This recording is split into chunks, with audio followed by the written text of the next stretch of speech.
Dicen que las leyendas de la Deep Web nacen de foros olvidados, de publicaciones anónimas que se esparcen como semillas en tierra oscura. La mayoría son solo juegos de adolescentes aburridos, retos que no pasan de simples bromas digitales, pero hay otros que parecen esconder algo más, como si en vez de inventados fueran rescatados de un lugar donde no deberíamos mirar.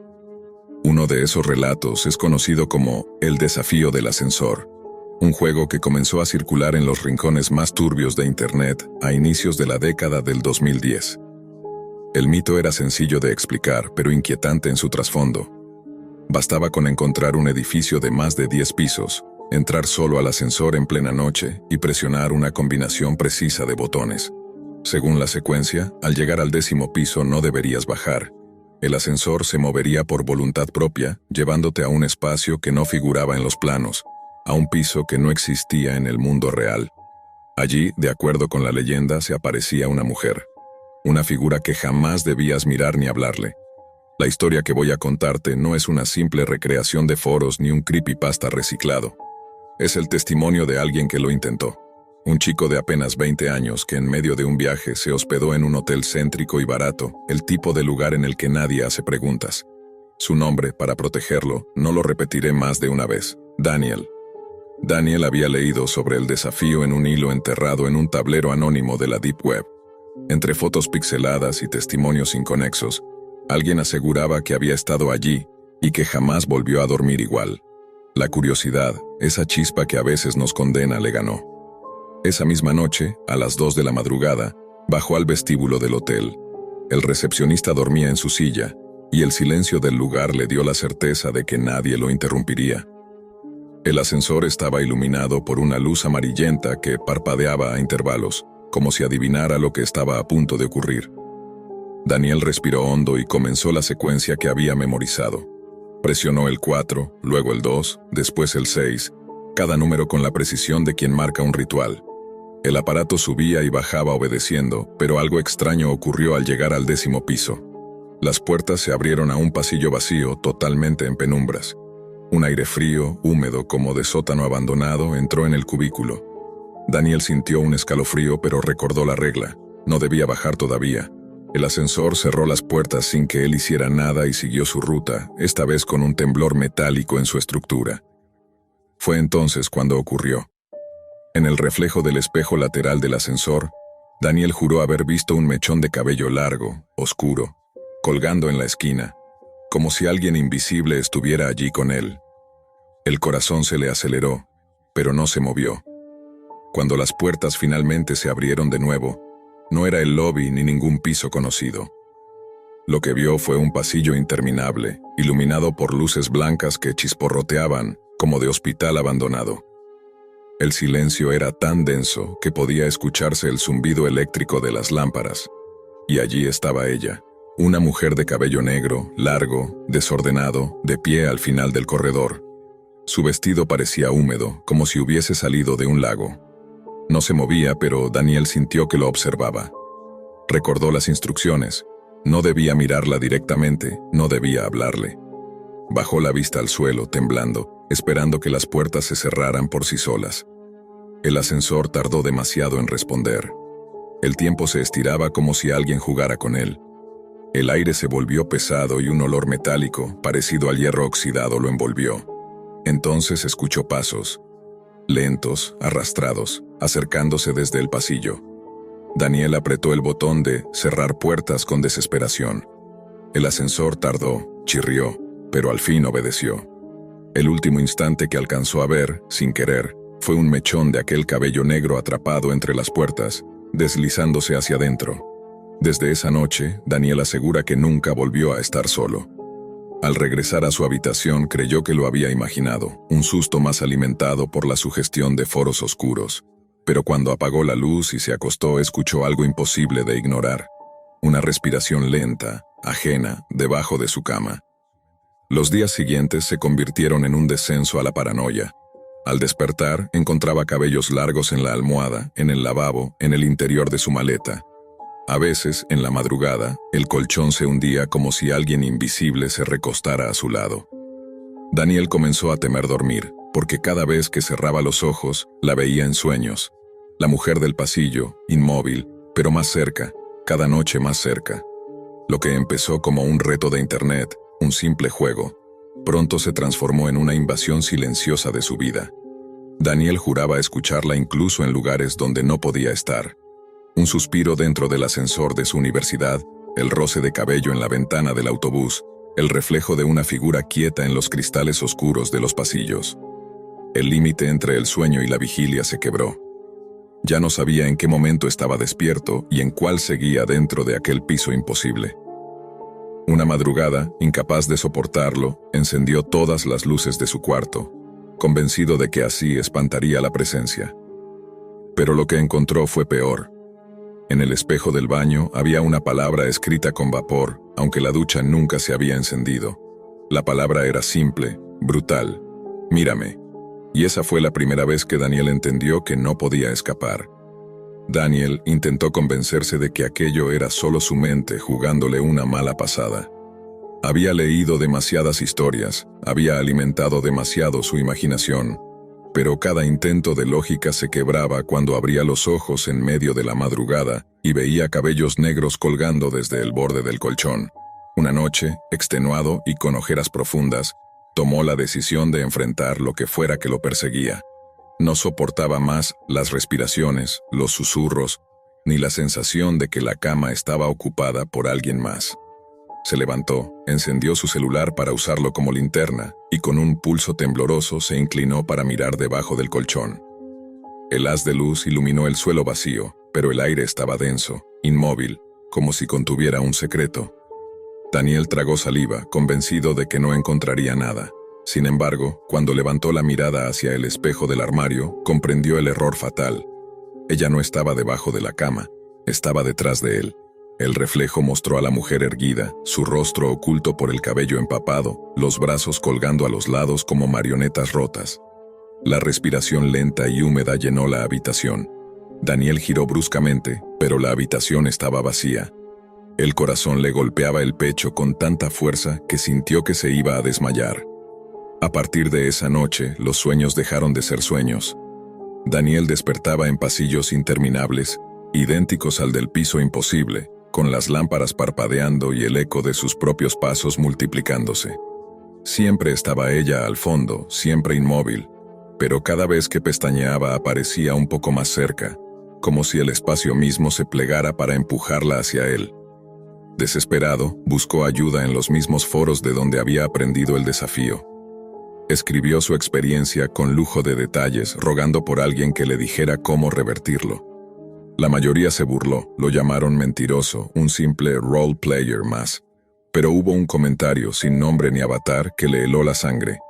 Ya la viste, ya la escuchaste, el ascensor no lleva a otra dimensión, lleva a tu casa. No puedes deshacerlo, lo único que queda es esperar que decida hablarte. Las palabras se clavaron en su mente como un cuchillo. Daniel dejó de comer, dejó de salir. Cubrió todos los espejos de su habitación porque sabía que era en los reflejos donde ella aparecía más clara. Pero cubrirlos no servía de nada. El cristal negro de su celular, la pantalla apagada del televisor, incluso el brillo de la ventana de noche, todos podían mostrarla. Una madrugada, el sonido metálico del ascensor lo despertó. No había ascensores en su casa, pero juraba que el zumbido y el golpeteo de cables y poleas retumbaban en su sala. Con pasos inseguros fue hasta allí y encontró la puerta principal entreabierta. Afuera no había escaleras, ni el pasillo de siempre, solo el mismo corredor blanco del piso inexistente. Y en el centro, de espaldas, ella lo esperaba. Daniel entendió demasiado tarde que nunca se trató de un juego ni de una simple leyenda urbana. El ascensor no conectaba pisos, conectaba realidades, y quien lo probaba abría una rendija que ya nunca volvía a cerrarse. El último registro que se tiene de él es el hilo que dejó incompleto en el foro. Su última frase, escrita con torpeza y sin terminar, decía: «Está aquí, me habló, dijo mi nombre». Después de eso, silencio absoluto. Nadie volvió a saber de Daniel. Pero en las profundidades de la Deep Web, el post sigue allí, como una trampa más para quien crea que todo esto no es más que un mito. Dicen que la curiosidad no mata de inmediato, que primero te acaricia con promesas de descubrimientos, con ese cosquilleo en la nuca que se siente como si hubieras encontrado una puerta secreta en la pared de tu propia casa. Para Diego, un chico de 16 años con demasiado tiempo libre y una computadora vieja, la curiosidad se transformó en un veneno lento la primera vez que escuchó el término Dark Web. Al principio le sonaba a mito urbano, algo de lo que hablaban en foros con un tono conspiranoico, como si fuese el sótano de Internet donde las reglas no existían. Pero cuanto más buscaba, más encontraba atajos, tutoriales en blogs mal escritos, fragmentos de código pegados como si fueran pistas de un mapa. Una madrugada, sin que nadie en su casa lo notara, descargó un navegador especial y sintió que estaba empuñando la llave maestra hacia lo prohibido. La pantalla se volvió su droga. Esa mezcla de miedo y excitación cuando aparecieron páginas en tonos oscuros, llenas de nombres imposibles de pronunciar, enlaces que parecían más códigos que direcciones, y foros donde nadie usaba su verdadero nombre. Diego creyó haber descubierto un universo paralelo donde todo era posible, donde nada tenía consecuencias. El primer error fue pensar que estaba jugando. Se reía solo cuando navegaba entre mercados que ofrecían drogas empaquetadas en cajitas de colores, como si fueran dulces. Las descripciones parecían catálogos de supermercado. Entrega discreta en menos de una semana. Pago seguro con criptomonedas. Diego no tenía criptomonedas, pero sí tenía un número de tarjeta que había visto alguna vez en la billetera de su padre. Y también tenía esa ingenuidad letal de creer que nadie lo descubriría. Pidió algo pequeño al inicio, solo por la adrenalina, una pastilla que ni siquiera sabía identificar. Lo que más le aceleraba el corazón no era el contenido, sino haber escrito su dirección real. Esa línea de texto donde se resumía su casa, su calle, su barrio, un detalle que, en la dark web, era como entregar tu vida envuelta en papel de regalo. Cuando el paquete llegó, una simple cajita marrón con cinta transparente, la piel se le erizó. No había remitente, ni sello postal reconocible. Solo su nombre, escrito en una letra que parecía demasiado prolija, casi mecánica. Dentro, un sobre pequeño con la pastilla y una tarjeta negra que decía: «Bienvenido al juego, Diego». Sintió un escalofrío. Nunca le había dicho a nadie su nombre real. Ese fue el segundo error, no detenerse ahí. Al contrario, la tarjeta negra lo enganchó aún más. Comenzó a recibir correos encriptados, invitaciones a mercados exclusivos, y un día encontró algo diferente, un enlace rojo titulado «El show que nunca olvidas». El clic fue automático, como si alguien le hubiera guiado el dedo. La página cargó lento, con interferencias, como si la red resistiera mostrar lo que escondía. La pantalla negra se iluminó con un contador. Próxima transmisión en vivo, 02:17 AM. Y debajo, una sala de chat donde los usuarios escribían en idiomas mezclados, con iconos de calaveras, cuchillos y emojis que parecían festejar algo macabro. Diego no podía apartar los ojos. Una parte de él sabía que debía cerrar la computadora y olvidarlo todo, pero otra, más fuerte, lo retenía. Quería saber qué había detrás de ese telón digital. Cuando el reloj llegó a 0, la pantalla mostró una habitación blanca, iluminada por focos fríos. En el centro, una mujer atada a una silla. Su rostro estaba cubierto por una máscara, pero se notaba la respiración agitada, los sollozos ahogados detrás de una mordaza. El chat se volvió un hervidero. Mensajes aparecían a toda velocidad. ¿Quién ofrece más? Corten un dedo primero. Empiecen ya. Diego leyó con el corazón acelerado. La palabra subasta apareció una y otra vez, junto a cifras en criptomonedas que él apenas entendía. Un hombre encapuchado entró en escena, sosteniendo un cuchillo brillante. Saludó a la cámara con un gesto casi teatral, como si estuviera en un programa de televisión clandestino. Y entonces alguien escribió en el chat: «Pago dobles y empiezas por el brazo». Diego sintió un nudo en la garganta. Aquello no era un mito, no era un juego, era real. Y estaba ahí, mirando. No supo en qué momento lo decidió, pero sus manos se movieron solas.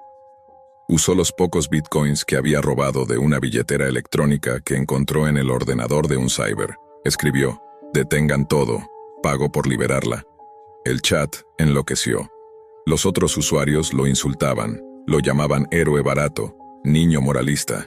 Pero el hombre encapuchado se detuvo, miró a la cámara y asintió lentamente. Tecleó algo en la computadora que había al fondo y una notificación apareció en la pantalla de Diego. Pago recibido, esperando el resto. El resto, una cifra imposible. Diego sudaba. Robó más. Hackeó tarjetas guardadas en sitios de dudosa procedencia. Mandó lo que pudo como si cada clic fuera un clavo en su propia tumba. Por unos segundos creyó que había funcionado. El hombre se apartó, la mujer respiraba entrecortada, parecía que todo iba a terminar ahí. Pero la notificación volvió. Pago incompleto. El chat celebró como hienas hambrientas. El encapuchado regresó con un serrucho esta vez. Y Diego, impotente, vio cómo comenzaba el espectáculo que nadie debería presenciar jamás. Las imágenes se grabaron en su mente como fuego en la piel. Quiso cerrar los ojos, pero no podía. Quiso apagar la computadora, pero cada intento hacía que la transmisión se congelara y volviera, como si estuviera condenado a no perderse ni un segundo. Los gritos eran reales. Los movimientos desesperados de la mujer eran reales. Y lo peor fue cuando la máscara cayó, revelando un rostro que Diego conocía demasiado bien. El aire se escapó de sus pulmones como un puñetazo invisible. La cámara enfocó de cerca, y Diego sintió que la sangre le abandonaba el cuerpo. Aquellos ojos, la forma de la boca, incluso la cicatriz pequeña en la ceja izquierda, no había forma de confundirla. Era Laura. Laura, su vecina de al lado. La chica que conocía desde niño, la que le había prestado apuntes en el colegio, la que solía saludarlo en la ventana mientras él jugaba videojuegos. Su amiga. El chat estalló en carcajadas escritas, en emojis sangrientos, en apuestas grotescas que celebraban el descubrimiento. Diego intentó escribir, rogó que la liberaran, pero los moderadores del sitio lo silenciaron. El encapuchado se inclinó hacia la cámara, levantó el serrucho y pronunció por primera vez una frase audible, con una voz grave y burlona. El héroe ya pagó su parte, ahora verá el final. Diego gritó, golpeó el teclado, trató de cortar la conexión, pero cada intento fallaba. La transmisión parecía adherida a su pantalla como una maldición. No podía detenerla, no podía escapar. Solo mirar. La escena que siguió lo acompañaría para siempre. El encapuchado trabajó despacio, casi ceremonioso, mientras el chat rugía de euforia. Diego lloraba, suplicaba en voz alta aunque nadie lo escuchara. El olor metálico de la sangre parecía traspasar la pantalla, impregnando su habitación. Cuando finalmente todo terminó, la cámara se acercó otra vez al rostro de Laura, ahora inmóvil.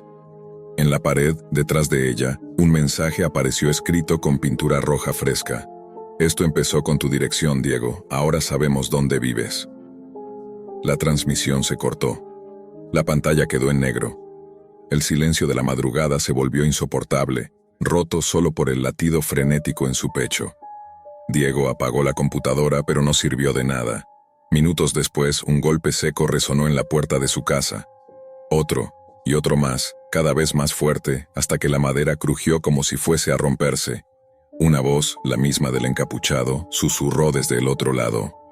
¿Abrimos nosotros o lo haces tú?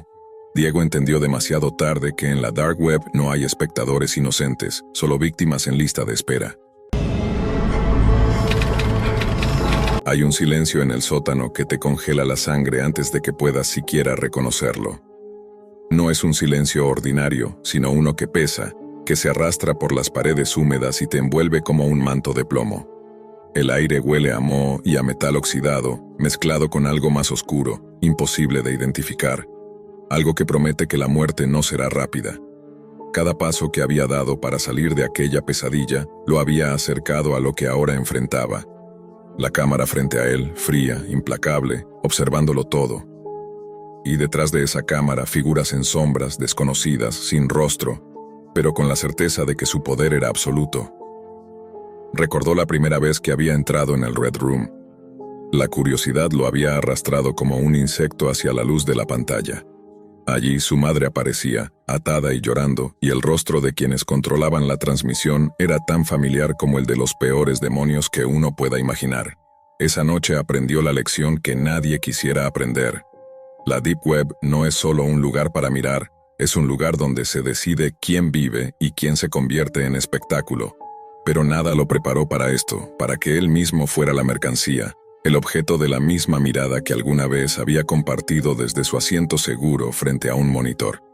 El sonido de sus propios latidos retumbaba en sus oídos mientras trataba de recordar cómo había terminado allí. Una invitación anónima, un mensaje cifrado, una puerta que se abría sola en su ordenador y luego la oscuridad y el secuestro. Ahora estaba atado, las muñecas doloridas, la respiración entrecortada. Cada movimiento de los hombres alrededor suyo era un recordatorio de que cualquier error podía ser el último. Sentía la frialdad del cemento contra sus rodillas y el peso de la cámara como una sentencia. Sus ojos recorrían el cuarto con desesperación, tratando de encontrar alguna grieta, algún escape, alguna señal de humanidad, pero solo había rostros ocultos, burlas contenidas en la sombra, y un silencio que era un cuchillo que se hundía más profundo en su mente. Y luego llegaron los murmullos. Voz tras voz, detrás de la cámara, entre risas apagadas y susurros electrónicos que retumbaban en los altavoces, cada palabra estaba diseñada para perforar su cordura. Lo llamaban el protagonista. Hablaban de él como si fuera un objeto que podía cambiar de manos, un espectáculo que podía comenzar y terminar con un clic. Su corazón se aceleraba. Cada segundo que pasaba, cada mirada que sentía sobre él, lo llevaba más lejos de la esperanza y más cerca de la certeza de que aquel sótano era un mundo aparte. Un lugar donde la moral, la compasión y la justicia eran solo recuerdos lejanos que se desvanecían frente a la brutalidad del anonimato digital. Intentó gritar, pero solo salió un hilo de voz y uno de los hombres se acercó, con la calma de quien conoce la debilidad del miedo humano. Le susurró que la audiencia estaba creciendo, que cada minuto que él estaba allí, cada estremecimiento, cada lágrima, alimentaba algo invisible, un deseo colectivo que no podía comprender. Sintió que el mundo exterior dejaba de existir, que la ciudad, la calle, incluso su propio nombre eran irrelevantes. Solo existía el sótano, la cámara y ellos, y el terror, palpable, como una niebla que lo envolvía, entrando en sus pulmones, ocupando cada pensamiento. Comenzó a recordar fragmentos de su vida antes de la primera transmisión que lo marcó. Los días despreocupados, la risa de su madre, la seguridad de un hogar que ahora se le presentaba como un espejismo cruel. Todo eso estaba perdido, pulverizado por la revelación de que cualquiera puede ser la víctima. La impotencia se transformó en paranoia, y la paranoia en un ritual de observación. Estudiar los movimientos de los secuestradores, anticipar sus gestos, memorizar cada sombra, cada gesto, cada mínima señal de alarma. Sabía que no podía confiar en nada ni en nadie, incluso los objetos más cotidianos del sótano, las cadenas, las cuerdas, los ganchos metálicos, eran instrumentos de una realidad que no tenía compasión. El tiempo comenzó a deformarse. Segundos que se sentían como horas, horas que se sentían como un ciclo infinito de miedo. Cada vez que creía encontrar una oportunidad para liberarse, algo sucedía que lo recordaba. Él ya no era un observador, él era el espectáculo. Cada parpadeo de la cámara lo convertía en carne y hueso ante ojos que lo devoraban sin remordimiento, ojos que existían solo para presenciar el terror humano. Una parte de él quería rendirse, dejarse consumir por la desesperación, pero otra parte, más instintiva, luchaba por la supervivencia, por no convertirse completamente en un objeto inerte, por no permitir que su cuerpo y su mente fueran solo un entretenimiento macabro. Había algo aún más perturbador que la presencia de los secuestradores, la sensación de que su historia ya estaba escrita, de que cada reacción suya, cada pensamiento, cada emoción, estaba siendo manipulada, casi coreografiada, para producir un resultado que no podía alterar. La línea entre la realidad y la ilusión se desdibujaba.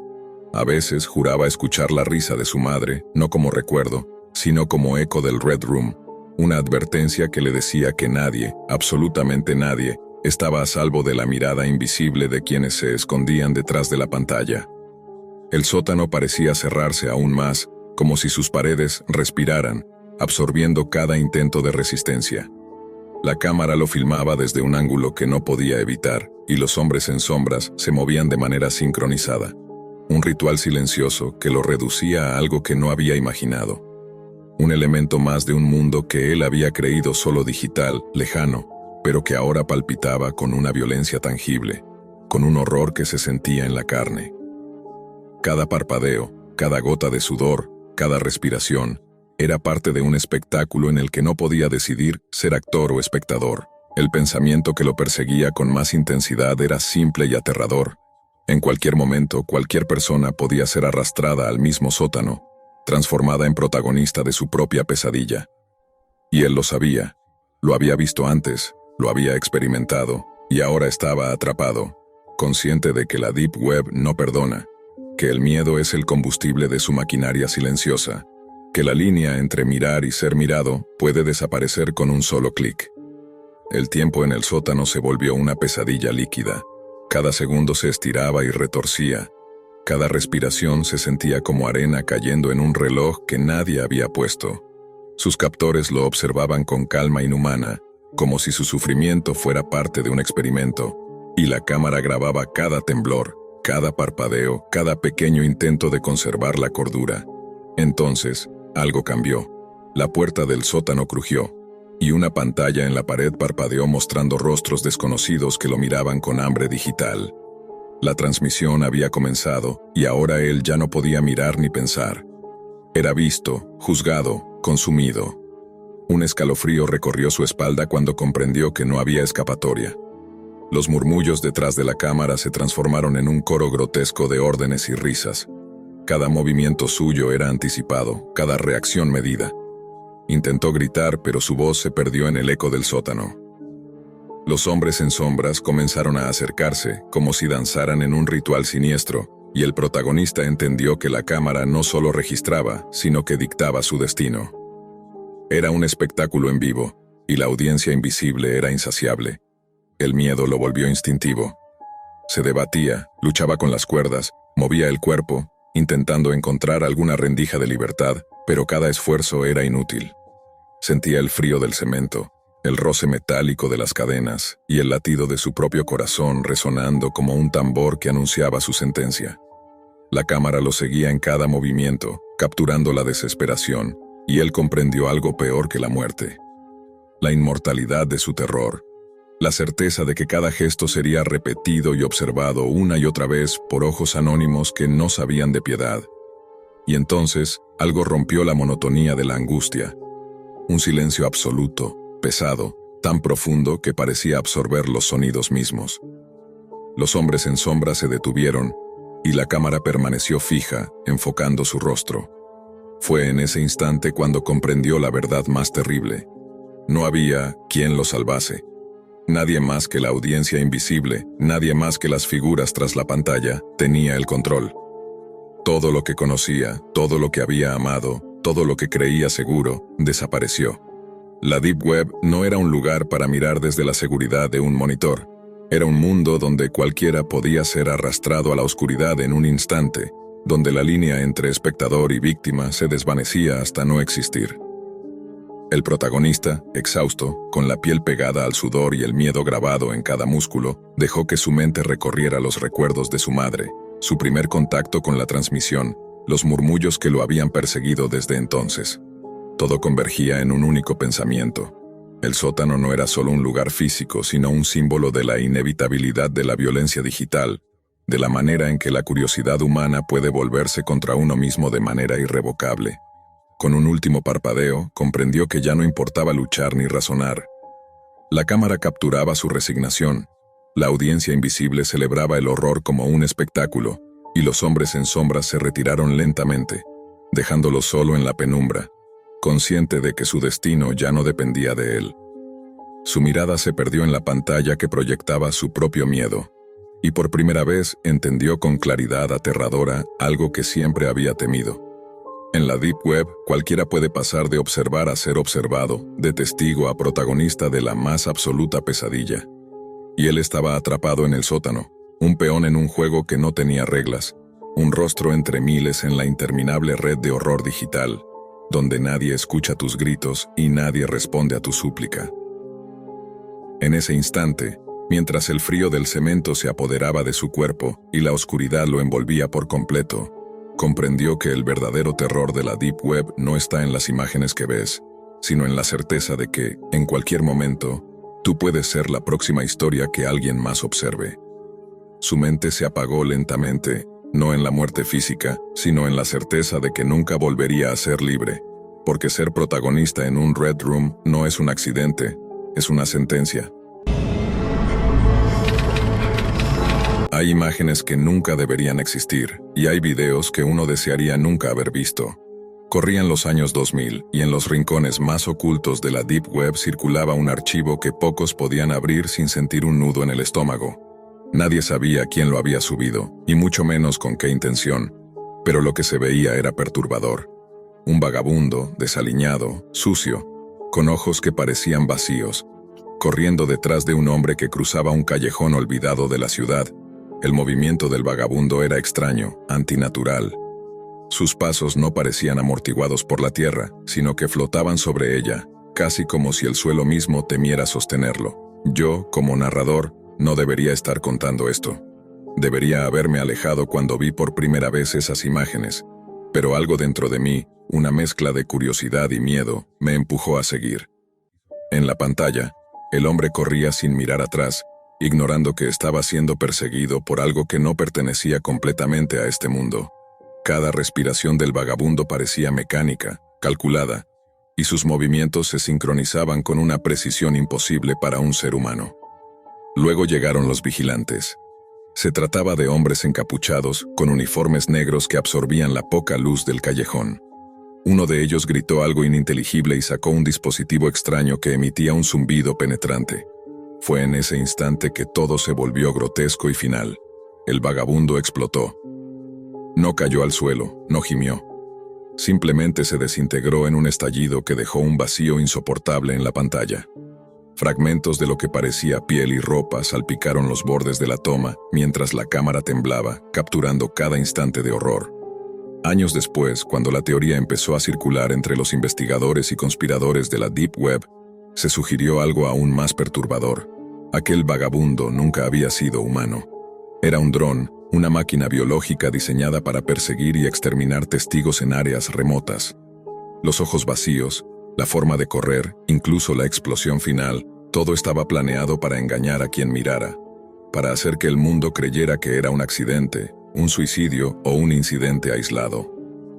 El análisis de los frames, los sonidos que apenas se percibían en la grabación, y los patrones de movimiento que nadie podía replicar sin ayuda tecnológica, indicaban que alguien había trabajado durante años para perfeccionar esa ilusión. Y la parte más aterradora, nadie sabe cuántas veces se repitió. Historias de desapariciones de vagabundos, suicidios inexplicables, accidentes mortales en caminos solitarios. Cada uno podría haber sido la obra silenciosa de estos drones humanos, diseñados para desaparecer sin dejar rastro, para que el mundo nunca supiera la verdad.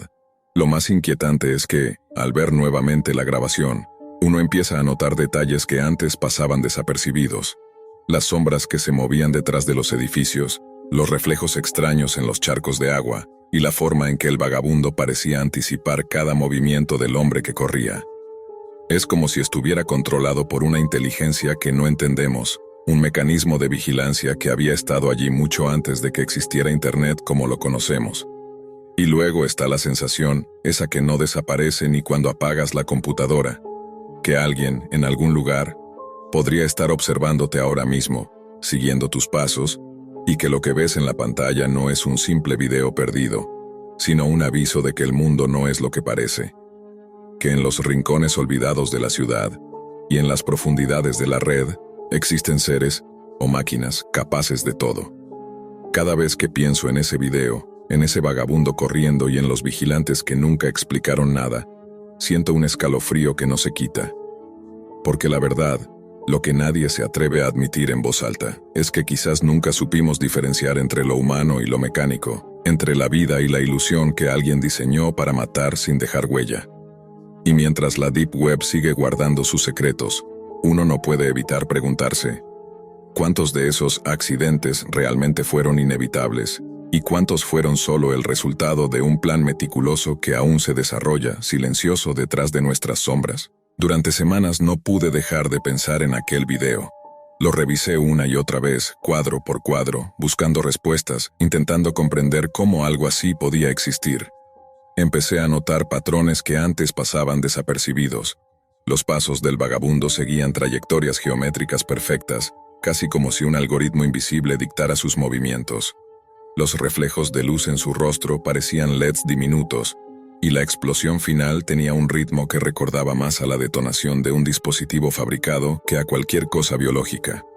La realidad se desdibujaba ante mis ojos, y cada vez que contaba lo que había visto, me miraban como a un loco. Pero la obsesión me llevó más lejos.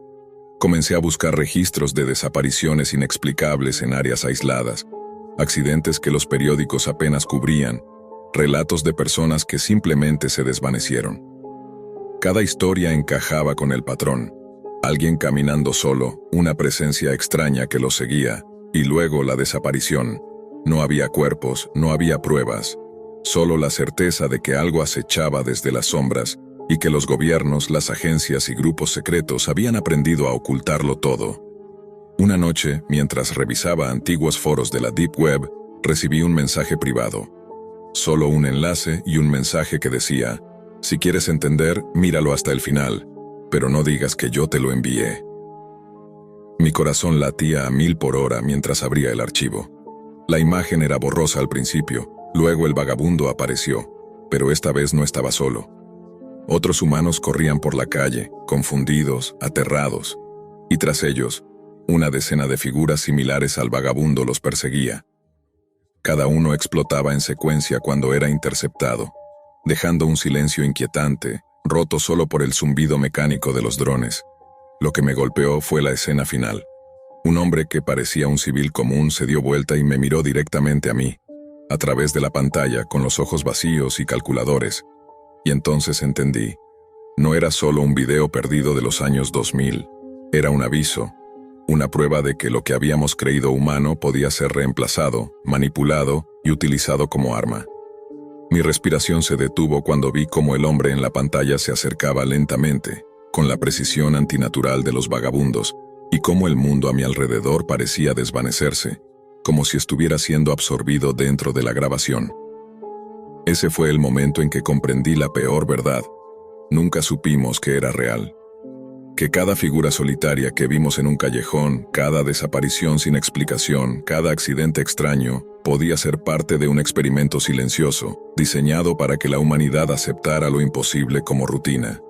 Y que los drones humanos, los vagabundos suicidas, seguían ahí afuera, ocultos en la oscuridad, esperando a que alguien los encontrara y quizá a que alguien más los transmitiera nuevamente, como yo lo había hecho. La pantalla parpadeó una última vez antes de apagarse sola y en la habitación reinó un silencio absoluto. Pero el miedo no desapareció, porque sabía que, de alguna manera, ellos habían visto que yo los había visto, y que, en algún momento, yo también podría desaparecer, reemplazado por algo que parece humano pero no lo es. Desde entonces, cada sombra que veo en la calle, cada paso extraño detrás de mí, me recuerda que la línea entre lo vivo y lo fabricado ya no existe, que la Deep Web guarda secretos demasiado grandes, demasiado oscuros, y que la humanidad apenas ha comenzado a sospechar de su propia vigilancia. Y mientras escribo esto, siento que mis palabras podrían ser lo último que comparto antes de que algo, igual que aquel vagabundo, se acerque demasiado, y que todo lo que creí real se disuelva en un estallido silencioso. Porque al final, la pregunta no es quién lo hizo ni por qué, sino quién será el próximo. Hay momentos en los que la curiosidad se convierte en una llave hacia puertas que nunca debieron abrirse. Para mí, esa llave llegó una noche cualquiera, a través de un paquete discreto sin remitente, con un sello que no reconocía. La caja era pequeña, de madera oscura, con 5 compartimentos perfectamente alineados y un aroma extraño a polvo antiguo y metal húmedo. No había nota, no había explicación, solo la promesa implícita de un juego. Descubre lo que guardo para ti. Mi nombre es Daniel y siempre he tenido cierta fascinación por lo misterioso, lo prohibido. Me atraían los juegos de azar, los enigmas, los retos que empujan los límites de lo conocido. Esa misma fascinación me llevó a descargar aplicaciones raras, a navegar en foros de la Deep Web donde los límites entre lo real y lo inventado eran difusos, donde los secretos se intercambiaban como monedas. Así fue como, sin pensarlo demasiado, me inscribí en un Mystery Box experimental que prometía experiencias únicas. Nunca imaginé que esas experiencias se transformarían en pesadillas vivientes. El primer compartimento fue, en apariencia, inofensivo. Un pequeño pañuelo de seda, delicadamente doblado. con un olor que me resultaba inquietantemente familiar. Al abrirlo, mi corazón se detuvo. Era parte de la ropa de mi exnovia, la que desapareció tras aquella noche que siempre intenté olvidar. Pero no estaba sola. Dentro había un mensaje escrito en tinta negra con una caligrafía que no reconocía. Nunca pensaste que alguien sabría. Sentí un escalofrío recorrer mi espalda. La sensación de ser observado, de que cada recuerdo mío estaba al alcance de un extraño, me asfixiaba. El segundo compartimento contenía un colgante antiguo, con símbolos que no podía identificar de inmediato. Al examinarlo, reconocí la pequeña cadena y la medalla que mi exnovia siempre llevaba. Pero lo que me heló la sangre fue la inscripción grabada detrás, la fecha de su muerte. No había explicación, no había coincidencia. Alguien había sabido, alguien había vigilado cada momento de su vida y, por extensión, cada decisión que yo había tomado. El tercero fue aún más perturbador. Dentro del compartimento había objetos de mi infancia. Un juguete desgastado, una libreta con dibujos infantiles y, escondido entre las páginas, recortes de confesiones de mi madre. Palabras que nunca pronunció en voz alta, secretos oscuros sobre actos que solo ella conocía, detallados con precisión aterradora. Cada línea me acercaba más a la certeza de que no había seguridad, que nada de lo que consideraba privado podía permanecer en la oscuridad. A medida que avanzaba hacia el cuarto y quinto compartimento, la caja parecía cambiar su peso, como si respirara bajo mis manos. Las luces de mi apartamento parpadeaban y un sonido sordo, casi imperceptible, retumbaba desde algún lugar cercano. Un golpeteo que coincidía con mis latidos. El cuarto compartimento reveló fotografías antiguas de personas que creía conocidas, con anotaciones que describían escenas que solo yo había presenciado.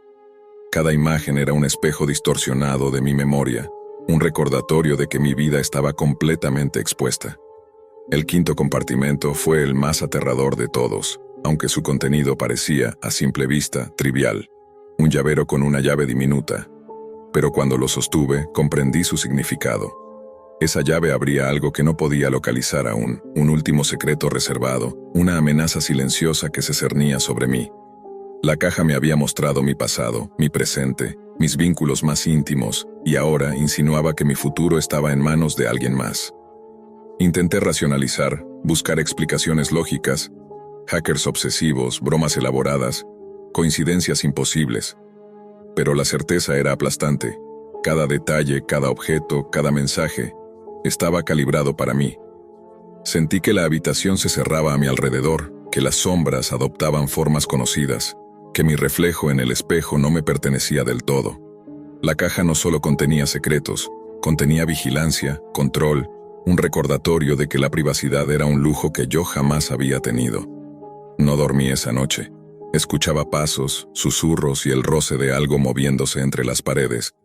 Intenté deshacerme de la caja, arrojarla, quemarla, enterrarla en algún lugar olvidado, pero algo invisible impedía que se fuera. Cada intento parecía reforzar su presencia, como si alimentara un hambre silenciosa. Comencé a ver sombras familiares en la calle, personas observándome desde ventanas cerradas, mensajes cifrados apareciendo en correos que nunca recordaba haber leído. La paranoia se mezclaba con la realidad, y no podía distinguir dónde terminaba una y comenzaba la otra. Era un descenso gradual, sutil pero constante. Cada compartimento me había enseñado que no existe secreto que no pueda ser descubierto, ni error que no pueda ser observado. Mi vida, de repente, era un libro abierto para alguien que nunca dormía, que conocía cada paso y cada pensamiento antes de que yo mismo los tuviera. Y sin embargo, había un último misterio, un compartimento que aún no había abierto. No sabía si estaba dentro de la caja, o más siniestramente, en mi propia vida. El quinto compartimento, la llave diminuta, pesaba más de lo que sus dimensiones sugerían. Me di cuenta de que no era un simple objeto. Era un vínculo directo con quien me observaba, quien movía los hilos detrás de mi vida. La llave estaba acompañada de un sobre negro con un mensaje escueto. El último secreto no pertenece a nadie más que a ti. Si te atreves a abrirlo. La ansiedad se mezcló con una necesidad casi irracional de descubrirlo. Mis manos temblaban mientras insertaba la llave en un pequeño cajón oculto en la base de la caja, algo que nunca antes había notado. Al girarla, un clic profundo resonó en la habitación y un olor metálico y dulzón llenó el aire. Dentro del cajón había un dispositivo electrónico, diminuto, con una pantalla que mostraba mi cara. No era una grabación, era mi rostro en tiempo real, sentado frente a la caja. Y detrás de mí, en la penumbra de mi propio apartamento, otra figura se movía con calma, observándome. Un golpe seco me hizo girar. Nadie estaba allí, pero el monitor continuaba mostrando cada uno de mis movimientos, como si la caja hubiera extendido su presencia más allá de lo físico, habiéndome convertido en un marionetista de mí mismo. La paranoia se transformó en terror tangible. La caja no solo revelaba secretos pasados, sino que me colocaba bajo un control absoluto, mostrando mis miedos y obsesiones con una precisión escalofriante. Intenté apagar el dispositivo, destruir la caja, arrojarla por la ventana, pero nada funcionó. La pantalla permanecía encendida, y en ella, los 5 compartimentos aparecían de nuevo, vacíos pero marcados por un leve brillo rojizo, como si cada objeto hubiera cobrado vida propia. Fue entonces cuando comprendí que no importaba lo que hiciera. La caja siempre estaría conmigo, y yo siempre sería su prisionero, desnudando mi vida pieza por pieza ante un observador invisible, implacable y omnipresente. Lo más aterrador no era que alguien supiera mis secretos, sino que esa persona, o entidad, conocía lo que yo aún no había confesado, lo que ni siquiera yo había entendido de mí mismo. Cada pensamiento, cada miedo, cada recuerdo reprimido quedaba registrado, listo para ser revelado cuando la caja lo decidiera. No había escapatoria, no había refugio. La Deep Web, con todas sus promesas de anonimato y misterio, se había infiltrado en mi hogar, en mi mente, en mi vida. Con un escalofrío definitivo, comprendí que la caja era más que un juego macabro. Era un espejo de la vigilancia absoluta, de la exposición total, del terror silencioso que nace cuando alguien posee tu vida como si fuera un objeto. El horror no estaba en la sangre ni en los fantasmas.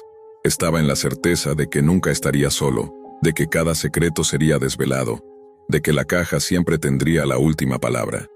Esa noche, mientras la ciudad dormía ajena, me senté frente a la caja, con los 5 compartimentos abiertos, los objetos dispersos y mi mente atrapada en un laberinto de miedo y desesperación. Y comprendí que ya no había vuelta atrás. La caja no solo me había encontrado, me había reclamado, y ahora era su siguiente compartimento, su secreto más preciado. Siempre pensé que la curiosidad era inofensiva, hasta que una videollamada cambió todo para siempre. Aquella tarde, el aire estaba pesado, como si algo invisible hubiera invadido la habitación de mi ordenador, y yo no era el único que lo sentía. Junto a mí, mis compañeros de clase reían frente a la pantalla, compartiendo memes y fotos aburridas de la escuela, hasta que alguien mencionó algo que cortó el ambiente ligero de golpe. Marco, el más atrevido del grupo, presumió con una sonrisa que no llegaba a sus ojos. «Chicos, bajé algo de la Deep Web, fotos que nadie debería ver». La risa nerviosa que siguió parecía salir de un lugar más profundo de lo habitual, y de pronto la sala virtual se cargó de una energía que ninguno supo nombrar. Al principio eran imágenes borrosas, deformes, de rincones oscuros y cuerpos que no pertenecían a este mundo. Y luego apareció él, un usuario desconocido, que no estaba en nuestros contactos habituales. La pantalla parpadeó y, frente a nosotros, emergió una figura imposible. Un hombre con una máscara grotesca, hecha de piel de cerdo, arrugada y húmeda, bajo la luz mortecina de la cámara. Su respiración era lenta, casi meditativa, y en la mano sostenía algo que brillaba al reflejarse la luz de la pantalla. Un hacha. Detrás de él, encadenada a un poste, había una mujer. Sus ojos buscaban escape, pero no había lugar donde ir. Su cuerpo estaba mutilado, fragmentado en una violencia que parecía arrancada de pesadillas que nunca querrías recordar. El tiempo se volvió líquido. La risa de Marco se cortó en seco y todos mirábamos hipnotizados, incapaces de cerrar la videollamada. Cada movimiento del hombre cerdo era preciso, ritualista, como si el horror que desplegaba fuera un espectáculo que debía ser consumido sin pestañear. Cuando el hacha golpeó, el sonido no llegó a nuestros oídos, pero el impacto lo sentimos en el pecho, un vacío helado que nos paralizó. Nadie gritó, nadie respiró. Solo miramos y algo dentro de nosotros se quebró para siempre. Días después, tratamos de convencernos de que todo había sido un montaje, un video editado que alguien había reproducido en vivo. Pero la verdad nos perseguía. Cada uno de nosotros comenzó a sentir presencias extrañas, sombras en los rincones de nuestra casa, susurros detrás de las puertas cerradas. Las noches se llenaron de alarmas falsas, de mensajes de desconocidos y de imágenes enviadas sin origen aparente. Todos teníamos miedo, pero yo no podía dejar de pensar en aquella mujer, en sus ojos implorando, en el hacha que la convirtió en otra cosa, en alguien más. Y entonces llegó el aniversario. Un año después de aquella videollamada que cambió nuestras vidas, recibí un sobre sin remitente. Dentro, una foto. La reconocí de inmediato. Era Lucía, mi compañera de clase, la más risueña y despreocupada de todos. Pero la imagen estaba deformada, su cuerpo transformado en una muñeca grotesca, con marcas que recordaban a la mujer que vimos un año atrás. En la esquina de la foto, una inscripción manchada de algo que parecía sangre decía: Muñeca número 21. Mi corazón se congeló. Todo el terror que había sentido entonces volvió, multiplicado por 1000. La curiosidad que nos llevó a mirar algo prohibido ahora era personal, directa, inevitable. Desde ese momento, cada sonido nocturno, cada notificación de mensaje, se convirtió en una amenaza potencial. Cada sombra que cruzaba por mi habitación parecía moverse con intención. Sabía que no era solo la imagen. Era un aviso, un recordatorio de que la Deep Web no olvida a quienes miran, a quienes desean ver lo que no deben, y que el hombre cerdo seguía allí, observando, esperando que la curiosidad nos llevara otra vez a su alcance. No podíamos hablar de ello, ni denunciarlo, ni borrar las imágenes de nuestra memoria. La experiencia nos marcó de formas que la mente racional no podía comprender. Y aunque intenté bloquear la idea, aunque intenté convencerme de que era imposible que él volviera a aparecer, cada vez que la luz de la pantalla se encendía, cada vez que una notificación entraba, sentía su respiración cerca, pesada, húmeda, como si la máscara de cerdo estuviera respirando junto a mí. Los días se convirtieron en semanas de insomnio y paranoia. Cada vez que abría el chat escolar esperaba ver un nombre desconocido entre los contactos, una nueva señal de que el hombre cerdo no había terminado con nosotros.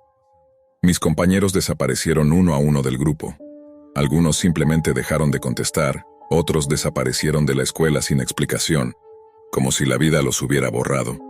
Y yo me quedé solo, con esa sensación de que cada píxel de mi pantalla podía transformarse en su rostro grotesco en cualquier instante. Una noche, mientras revisaba viejas carpetas de fotos en mi ordenador intentando borrar cualquier recuerdo, el chat se activó solo. La cámara se encendió y allí estaba él otra vez, inmóvil frente al lente, la máscara de cerdo brillando bajo una luz mortecina. Esta vez no había mujer encadenada detrás, solo él y su hacha y la promesa silenciosa de que el espectáculo continuaría. Mi corazón latía descontrolado. Cada golpe un tambor de advertencia que no podía ignorar. Y entonces apareció la muñeca número 21, no en la pantalla, sino dentro de la habitación, como si la foto hubiera cobrado vida. Sus ojos vacíos me seguían, y su cuerpo deforme parecía respirar con un ritmo propio. Intenté correr, cerrar la puerta, apagar el ordenador, nada funcionó. Todo estaba conectado, la videollamada, el chat, las imágenes, incluso mi propio miedo, que parecía alimentarlo. Su voz, un susurro que surgía de la nada, resonó en mi mente. Curiosidad, curiosidad, siempre tan deliciosa. Su hacha se levantó lentamente, y el aire se volvió tan pesado que me costaba respirar. Sabía que no había escapatoria, que la Deep Web, aquel abismo de lo prohibido, había encontrado mi nombre, mi rostro, mi vida. Y entonces todo se volvió negro por un instante. Y cuando abrí los ojos, estaba de vuelta en mi habitación, solo. Pero algo había cambiado. Sobre mi escritorio, la última notificación, una foto de mi propia cámara web tomada desde fuera de mi habitación. En la imagen yo estaba despierto, pero no solo. Detrás de mí, la máscara de cerdo me observaba, inmóvil, con un hacha suspendida en el aire, como si la realidad hubiera decidido mezclarse con la pesadilla. Y en la esquina, escrita con letras torcidas y manchadas, estaba la inscripción que ahora conocía demasiado bien: Muñeca número 22. El miedo se convirtió en certeza. La curiosidad había abierto la puerta equivocada, y yo había cruzado la línea que nunca debía tocarse. El hombre cerdo no solo existe en la Deep Web, existía dentro de nosotros, esperando el momento exacto para que miráramos y supiéramos, finalmente, que nadie puede escapar de lo que no debería ser visto. La advertencia era clara y brutal. Mirar lo prohibido podía volverse personal, y esta vez yo era el siguiente en la lista. Y mientras la cámara de mi ordenador seguía encendida, sentí, con un terror absoluto, que no estaba solo, que nunca lo había estado. La máscara respiraba, el hacha temblaba, y más allá de la pantalla, la Deep Web me estaba reclamando. La primera amenaza llegó como un mensaje en el chat, simple, directo. Paga o nosotros decidimos cuándo terminará esto.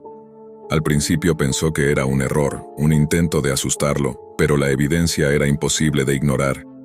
Fotos de él durmiendo, vídeos donde no había cámaras visibles. Todo estaba registrado.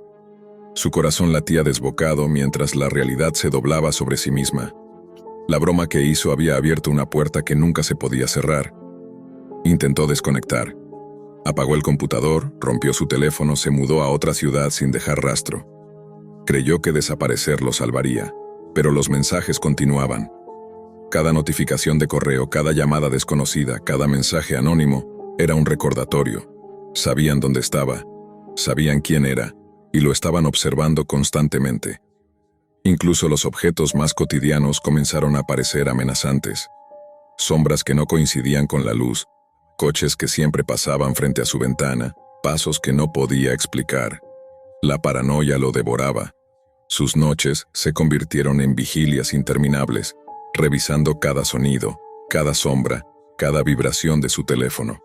La voz distorsionada se convirtió en un eco constante en su mente, recordándole la transgresión que había cometido en un impulso de burla. Cada vez que pensaba que estaba solo, que había escapado, sentía una presencia intangible, como si alguien respirara junto a él, invisible pero cercana. El chantaje se intensificó. Exigían dinero, sí, pero también mensajes que confirmaban su sumisión, pruebas de que estaba bajo su control. Intentó negociar, suplicar, prometer que nunca volvería a interactuar con ellos, pero nada era suficiente. Cada intento de liberarse solo alimentaba el juego. Su familia comenzó a recibir amenazas, fotos de sus casas, de sus coches, de sus hijos en la escuela. La desesperación se volvió tangible, un peso que aplastaba su mente, hasta que cada decisión que tomaba parecía estar dirigida por ellos. La sensación de libertad desapareció por completo. Incluso al cambiar de ciudad, de país, adoptar identidades falsas, el miedo lo seguía. Cada lugar se volvió una celda invisible. Cada desconocido podía ser un observador. Cada silencio, un preludio de algo horrible que ocurriría si no cedía a las reglas del juego. Ya no existía un refugio seguro. No había lugar donde la vigilancia no lo alcanzara.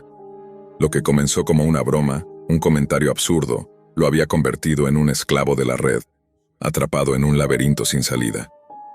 Con el tiempo, empezó a notar que su mente se transformaba.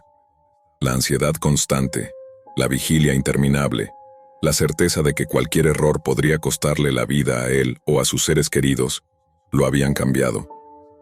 Cada paso que daba era calculado, cada palabra medida, cada interacción digital era una amenaza potencial.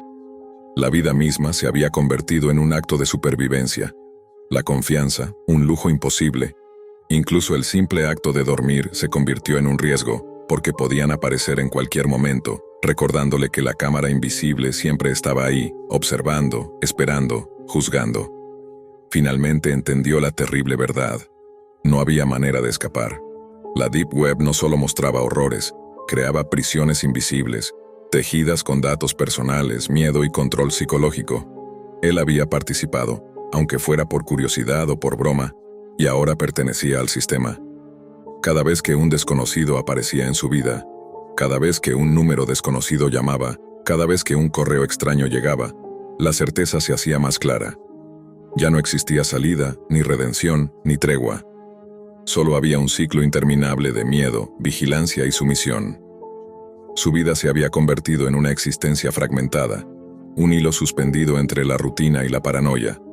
Cada sonido, cada sombra, Cada notificación lo empujaba hacia el límite de la cordura. Los torturadores no necesitaban aparecer físicamente. Su poder estaba en la omnipresencia, en la certeza de que nunca estaría a salvo. Lo que empezó como una broma en un chat de la Deep Web se transformó en un destino ineludible.